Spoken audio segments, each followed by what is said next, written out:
Alcibíades es un joven ateniense de la antigua Grecia con grandes ambiciones de poder. Un día se encuentra con Sócrates, su maestro, y le dice que quiere lanzarse a la arena política. Alcibíades tiene muchas cualidades innegables. Es joven, procede de una de las familias más ricas de Atenas, ha estudiado en las mejores escuelas, pero Sócrates le señala que le falta algo, una característica fundamental: conciencia de sí mismo. Entonces el maestro le sugiere que trabaje esta carencia y adopte una actitud de apertura hacia el conocimiento de sus propios límites. No solo eso, también le hace una advertencia. Si no lo haces, si no desarrollas esta conciencia, crearás discordia en Atenas y la llevarás a la ruina. Alcibíades no escuchará los sabios consejos de Sócrates, no trabajará sobre sus propios límites y los temores del maestro resultarán fundados. Tras dañar gravemente la ciudad, el comportamiento de Alcibíades conducirá al juicio de Sócrates, que finalmente será ejecutado. El tema de este episodio es tan grande que era necesario entrar en él de puntillas, empezando por una historia. Aunque es muy lejana en el tiempo, hablamos de personas que vivieron en el año 400 a.C., la historia de Alcibíades nos habla de dinámicas en las que cada uno de nosotros puede reconocerse, porque habla de metas, habilidades, obstáculos, errores, pero también de algo más profundo: la conciencia de sí mismo o autoconciencia.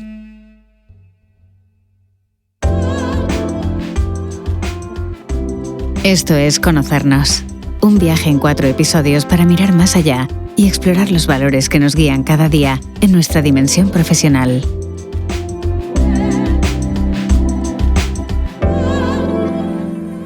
Conocernos es una serie podcast de Cora Media promovida por Tesia Group.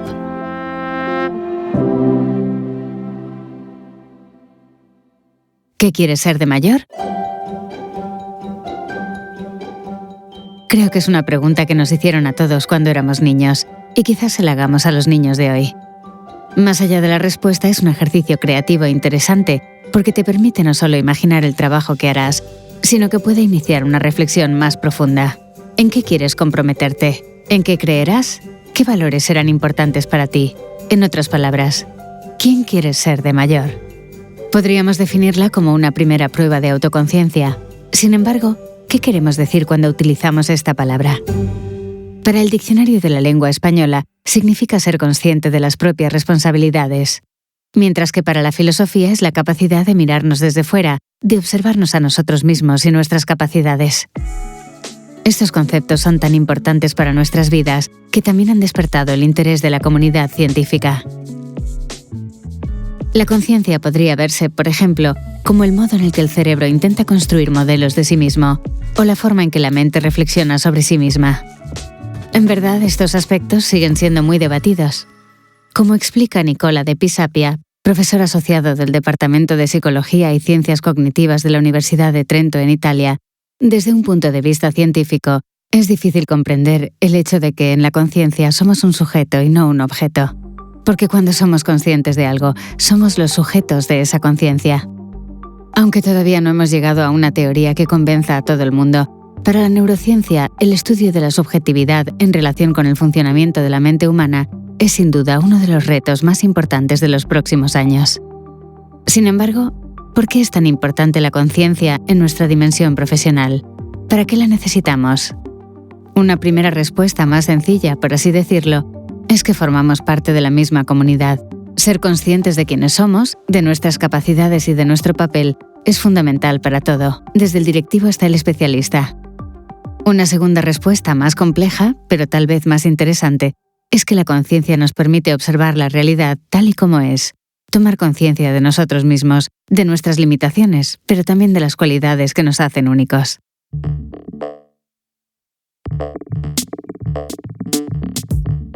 Probablemente alguna vez hayas intentado apilar piedras para construir algún tipo de escultura.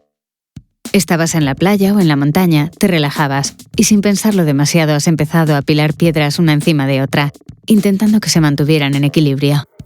Quizá hayas intentado hacer composiciones, digamos, más complejas y decorativas, colocando las piedras pequeñas en la base y las grandes encima, desafiando a la gravedad. Pues bien, podríamos decir que en ese momento, incluso sin saberlo, estabas entrenando tu conciencia con el arte del stone balancing, o equilibrio de piedras. Una práctica zen que ayuda a la concentración en el momento presente el aquí y ahora y la búsqueda del equilibrio interior. Si eres escéptico, quizá te preguntes qué tiene que ver esto con nuestra vida laboral, y puede que el punto de vista de la ciencia te sorprenda. Recientemente se ha hablado mucho de la Mindfulness Revolution, un fenómeno nacido bajo el empuje del mundo académico para entender cómo los adultos podemos recuperar la conciencia del aquí y ahora, la capacidad de estar atentos y presentes.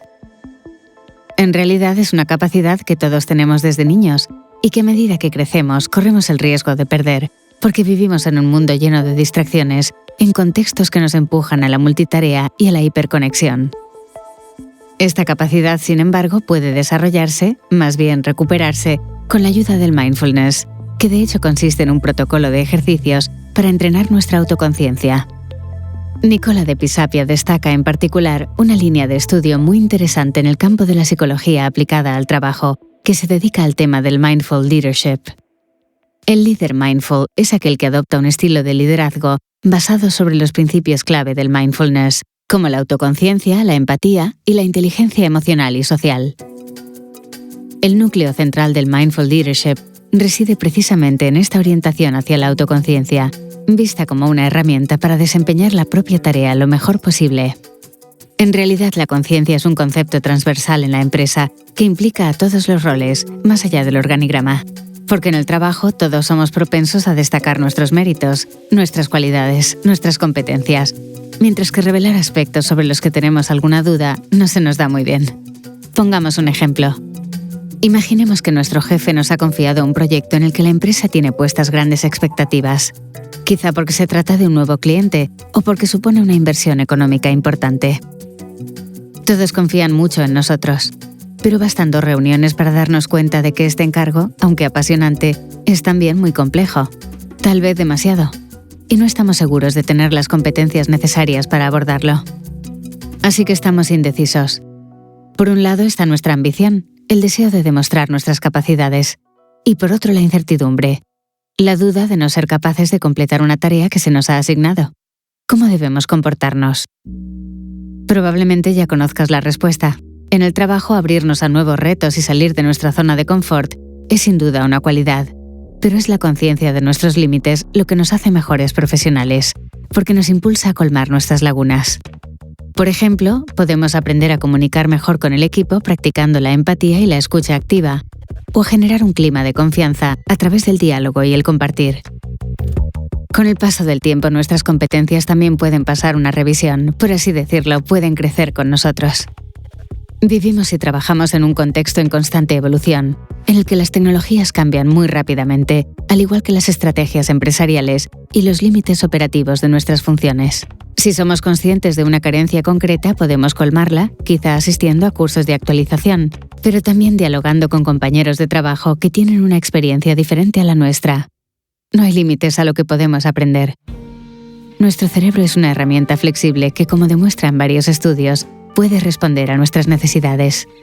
Por ejemplo, una investigación realizada en 2006 con taxistas londinenses demostró que su hipocampo, que es una zona del cerebro que interviene en los procesos de orientación en el espacio, estaba especialmente desarrollado, más voluminoso que el de los conductores de autobús de la misma ciudad.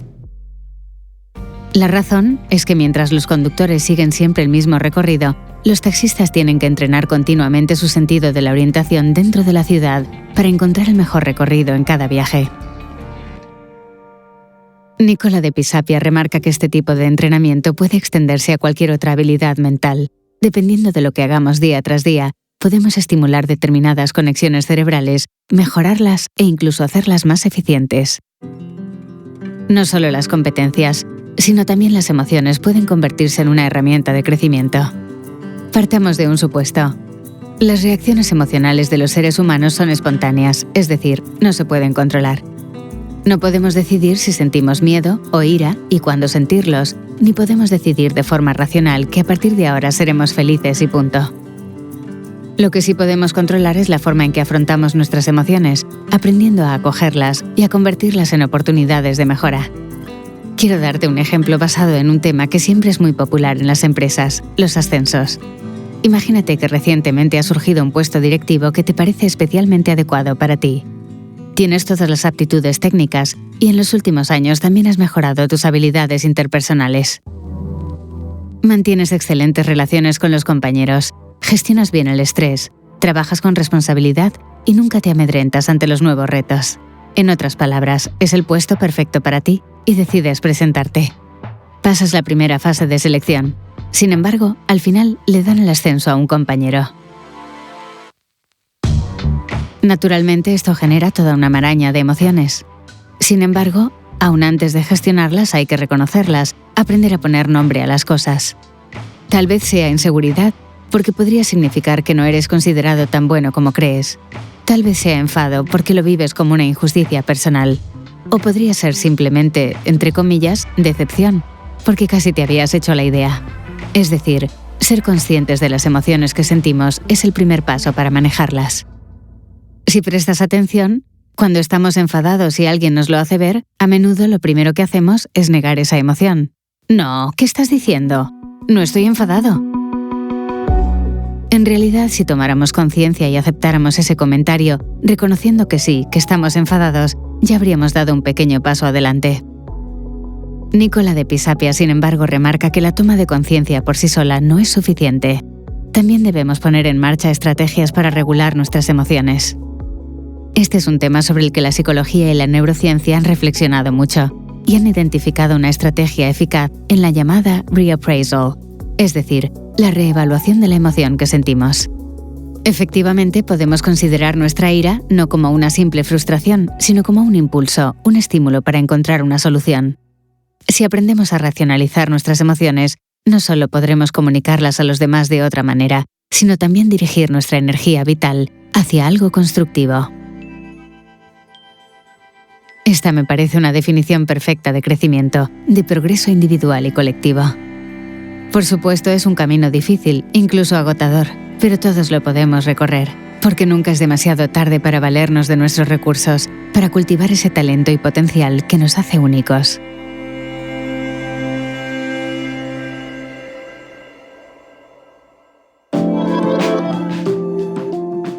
Conocernos es una serie podcast de Cora Media, promovida por Tessia Group. Escrita por Alessandra Menozzi. Traducción Babel SRL. Narración Joana Rubio. Grabaciones en estudio Giga Sound. Postproducción y diseño de sonido Cristiano Lomele. Productora principal Monia Donati. Editor Graziano Nani.